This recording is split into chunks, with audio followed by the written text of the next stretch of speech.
Hi everyone, I'm Suyok from Online Help Guide, and in this video, I will show you how to add private story on Snapchat. Creating a private story allows you to share content with a selected group of friends, giving you more control over who sees your post. So, let's get started on how to add private story on Snapchat. First, open the Snapchat app on your device. Next, tap on the circle icon to take a snap.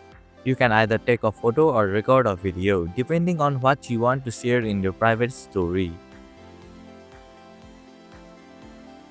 At the bottom of your screen, you will see several options. Tap on the Stories option. First, tap on the Friends Only option and deselect it.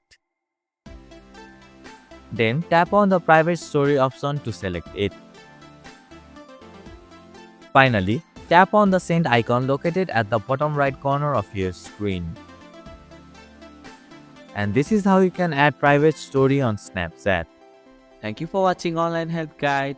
Hope this video was helpful. If it was, then hit the like button and comment down if you have any questions or feedback. Also, if you are new to our channel, please subscribe and hit the bell icon so that you won't miss our upcoming videos.